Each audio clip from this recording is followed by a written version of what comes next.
What's good? Matt Clark here at the new Matt Clark. How are each and every one of you doing on this amazing Monday?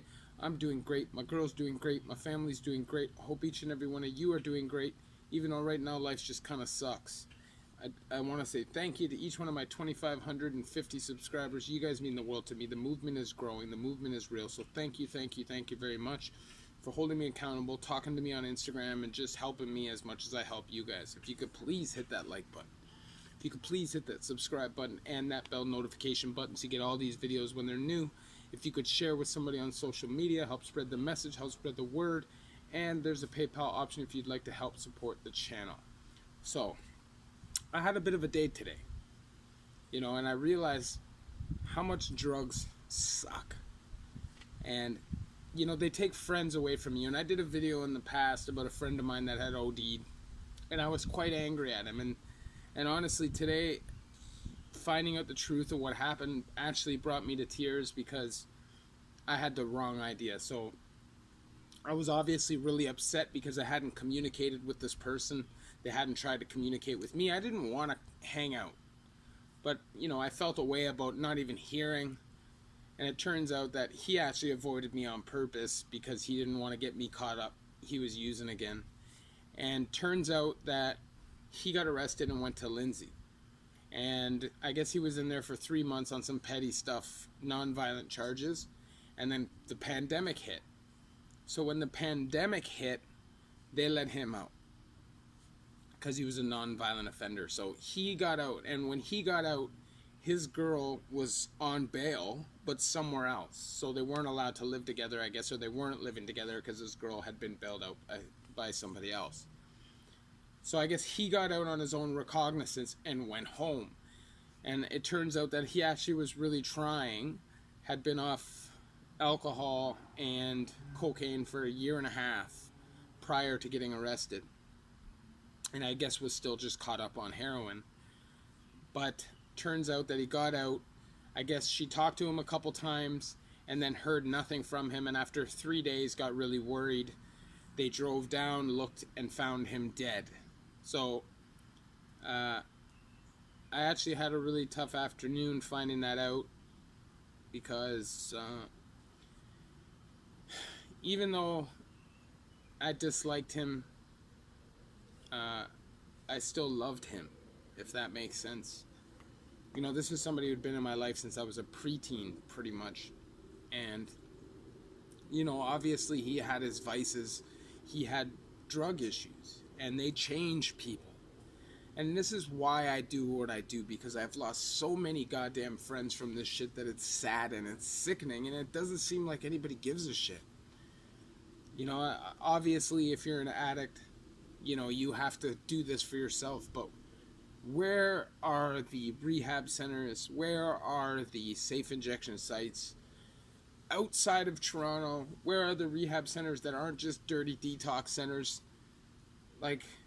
Not everybody has 50, 60, 70 grand to invest into a nice rehab center. And I just feel like because of lack of opportunity, a lot of people die that don't need to die. And because of lack of give it a damn and stigma, it's like people just don't care. And drugs destroyed our friendship. They destroyed our friendship. He got paranoid, constantly going into psychosis, making accusations, thinking he's tough when he so wasn't tough. But that's neither here nor there. Just hearing how he went out really made me sad. And it made me realize how thankful I am to be away from that.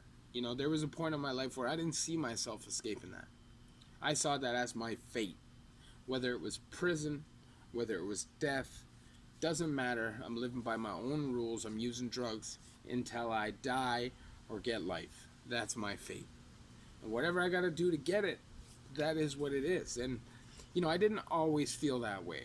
When I started doing crime, obviously I was doing crime because I wanted to be a little bad boy. I wanted to run in the streets. But after a while I got caught up, and then it's like I said, the hamster wheel. So it just makes me really sad knowing that this person died alone, and that for the longest time I felt really angry. And I never understood, a couple days before he died, I guess when he had just gotten out, he had posted a picture of us, and it made me feel away. It made me feel angry, because I felt like, why? Why now? Why would you do that now? But turns out that maybe he knew something, or maybe he did care. You know, maybe I just jumped in conclusions a little bit, and it's hard for an addict to really care about somebody, and I think when you leave that life, sometimes it's easy to forget that. Obviously our friendship was hostile at times. It was complicated and toxic because the guy was just straight losing his mind towards the end of it. And I'm not that kind of person. Like, I can't deal with that crazy paranoia, psychosis. I just can't deal with that. I've always been like a calm person when I'm using. So I don't know, it just always had the opposite effect on me. So when people got weird, I couldn't be around it. And he always kind of got like that. And it really upset me. He would always make accusations, accuse me of sleeping with this girl, and just these stupid things. And, when I think about it now, it's like the dope actually separated us and made him die alone. And it's sad. It's sad because nobody should die like that. Nobody should die, and then days afterwards, somebody's finding your dirty body. It's crazy to me. And this person lost their mom like a couple of years before. I'm sure that contributed. She died from lung cancer, and honestly, nobody knew she was even dying until about 6 weeks before she died. And the guy just had a real tough life, and I guess it's easy to hold resentment to somebody because of the shady shit that they do to you when you're not really looking at the bigger picture. You're not really looking at the trauma that this person went through. Like, he lost his dad at a young age, had his stepdad, lost him. Then his mom, like, just kind of went mad, started putting him in jail all the time, and, really playing with his mind. And then he lost his mom, which it doesn't matter what she's doing to you, you still love your mom. So when I look at the whole bigger picture, the whole scenario, the whole situation, it makes me kind of feel away.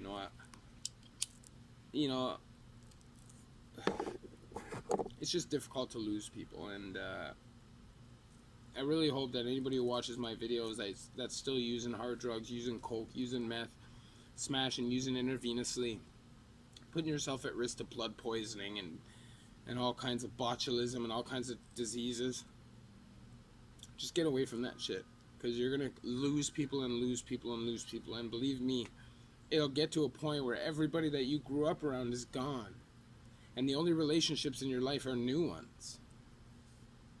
And I just don't feel like that's normal. I feel like you're supposed to kind of have ties to your past a little bit, people that meant something to you, friends and stuff. Like, most of the people I know have all kinds of friends that they've been friends with their whole life. I don't have any. They've all died. They've all died, or they've all gone to prison, or they just moved on because of the way that I was living, and it gets difficult to take so much loss. I don't know, I guess it kind of seems like a venting video, and I guess it kind of is. I had a bad day, but I feel like sharing it with you guys because this is what happens when you stay on drugs, when you stay involved in the game, when you stay involved with people that are nuts, when you stay involved with poison.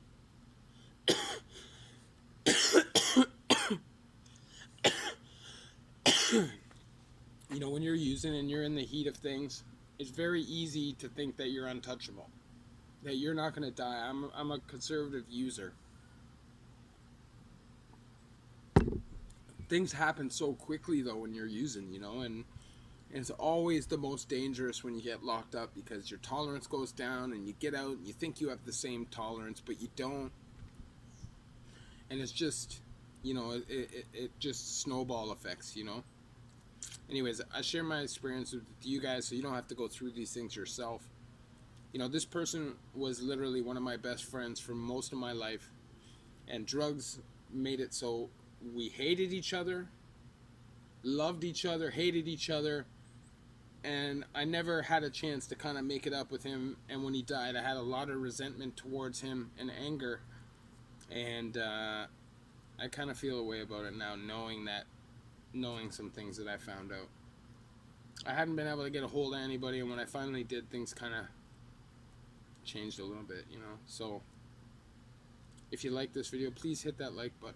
Please hit that subscribe button and that bell notification button so you get all these videos when they're new. If you could share with somebody on social media, help spread the message, help spread the word, that would be amazing. And there's a PayPal option if you'd like to donate, help, and support the channel. So I don't want to come off as a whiner or somebody who complains, because this is the path that I took. These are the decisions that I made. I knew these things were going to happen. I was warned from a kid. You hang around with people, you get into those hard drugs, this is what's going to happen. People are going to start dropping around you. You're going to lose everybody that you care about, and you're going to live a lonely existence. And honestly, I'm just happy I got away from it when I did. You know, and I'm happy that my girl got away from it when she did. Because who knows where the hell I'd be right now if I got out and started using again. When I got knocked, I was only using junk. I wasn't using fentanyl.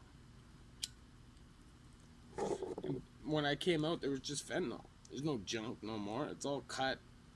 None of that shit's heroin. So I'm just so happy I got away from all of it. And I'm doing this channel, and my life has turned around. Just really take heed to what I'm telling you guys. Get the fuck away from dope if you're on it. Get away from anybody who's on it, because it's a sad and lonely existence, and it'll break you down bit by bit. Love each and every one of you. The new Matt Clark.